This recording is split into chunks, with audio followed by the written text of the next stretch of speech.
Good morning, Your Majesties. Welcome back to my YouTube channel. For those of you that are new here, welcome to my YouTube channel and happy day 2 of Princemas. I cannot believe it's day 2 already. So I have a story time for you guys. This one's called White Phone. It's a scary story. The White Phone is a creepy story about a family whose daughter receives harassing phone calls from an unknown stalker. It is based on a Japanese ghost story. Sounds interesting. Okay. There was a father and mother who lived with their teenage daughter in an old house in a large city in Japan.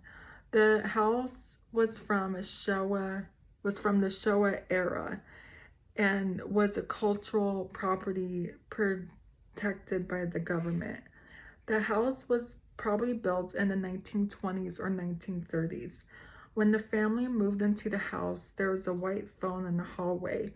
One day, the phone started to ring. When the father answered it, there was no sound on the other end, just silence.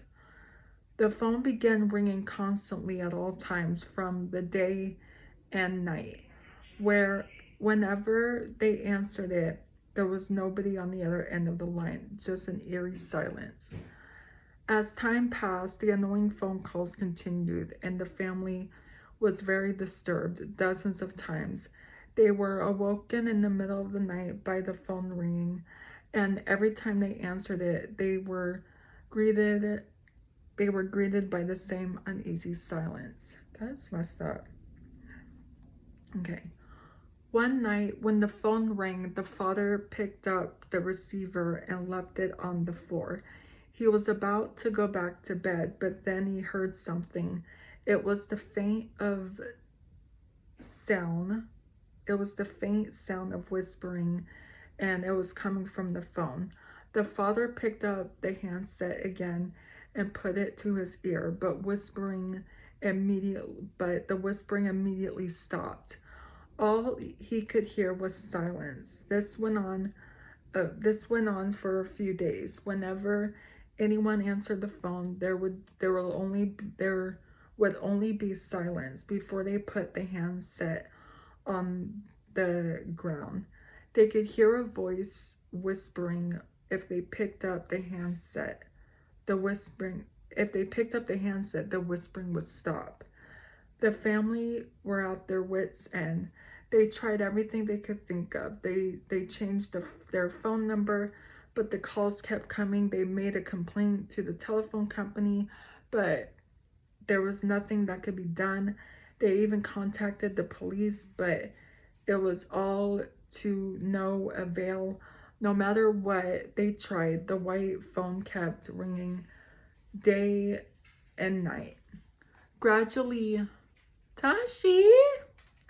Gradually, the father began to suspect. Hi, Tashi! Can you see yourself? Tashi, you guys know on December 7th will be a year since we got her? I can't believe it. Okay. Gradually, the father began to suspect that something supernatural was going on. He paid a shaman to come and to come and bless the house, but it did no good. He asked the priest to come and perform an exorcism on the house, but the phone calls continued. It was driving the family out of their minds. Oh my God, drive me out of my mind. Eventually, they decided to sell the house. Even though the housing market was down and they would receive less than they had paid for it in the first place, they just wanted to get rid of it and move out. However, on the day they decided to sell the house, the white phone stopped ringing. There were no more phone calls. Oh my God. The parents couldn't decide what to do. Although the phone calls had stopped, they have no guarantee that they wouldn't start up again. And at some later date. After thinking it over for a few days, they came to the conclusion that they should go ahead with the sale of the house. Yeah, I think you should go ahead with the sale of the house. The next morning, their father was found dead in her bedroom. She was hanging by the neck of she was hanging by the neck from a rope, and it seemed that she had taken her own life. Oh my God. Lying on the ground beneath her were the remains of her cell phone. It had been smashed to pieces, clutched in her cold dead hand, while clutched in her cold dead hand was a scrawled note. It simply read, "I'm sorry. It was me making the phone calls." Her parents were horrified and distraught. The tragedy was almost too much for them to bear. For days they cried and cried, unable to understand why their daughter had committed suicide. They canceled the sale of the house, and it took off it took off the market, and it took oh and it took it oh and took it off the market. The grieving parents kept their daughter's room just as it night had been on the night she took her life. They didn't want to touch anything. It was like a shrine to her. Several months later, several months later, just as the couple were recovering from the tragedy, the phone began to ring again. That is so creepy. Um, it was exactly the same as before. Whenever they picked up the handset, all they could hear was silence. But when they placed the handset on the floor, they could hear a voice whispering on the other end of the line. The parents were shocked and confused. They couldn't understand what was going on. Tashi, they couldn't understand what was going on, and it was extremely upsetting. They thought their daughter had been making the phone calls, but now their daughter was dead. Who could be calling them?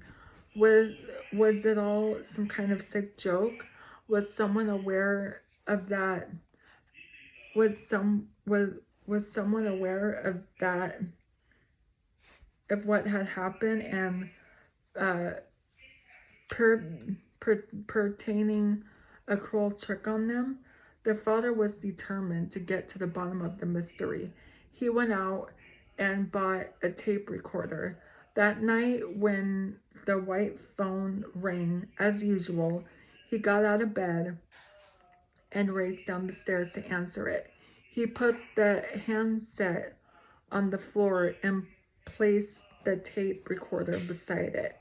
Then he went back to bed. Bye, Tashi. Then he went back to bed. In the morning, he couldn't wait to check the tape recorder. But when he pressed play, he got such a shock he almost fainted. On the recording, he heard his daughter's voice. She kept whispering over and over, "Help me, help me, help me." That is so creepy. They say the father was driven insane. The parents sold the house and moved away. The house was rented by the new owner, but anyone who lived there never stayed for long. They were plagued night and day by calls from the white phone. Years later, during renovations, the floorboards were torn up and workmen found something strange. Tashi. And workmen found something strange under the floor directly beneath the phone. They they discovered they discovered a woman's skull with long, stingy white hair still attached to it. Nobody knew who the skull belonged to, and the rest of the skeleton was never found. All work on the house stopped. All work on the house stopped, and it was abandoned today. Today, it is preserved as a cultural property. The government does not allow anyone to live there or tear down the building on the site. They say the place had even been removed from the map. That is so creepy. Oh my god. Okay. The hell's going on? Okay. That is so creepy. That's gonna be it for today's video. So if you're new here, hi, I'm Princess Peyton. Hit the red button to become your majesty and hit the bell notification so you're notified every time I upload a video. And I love you guys so much. You guys are the best human beings ever made. And you're the king of my heart. And the song lyrics to Taylor Swift. And I'll see you guys in tomorrow's video. Okay, love you. Bye. Mwah.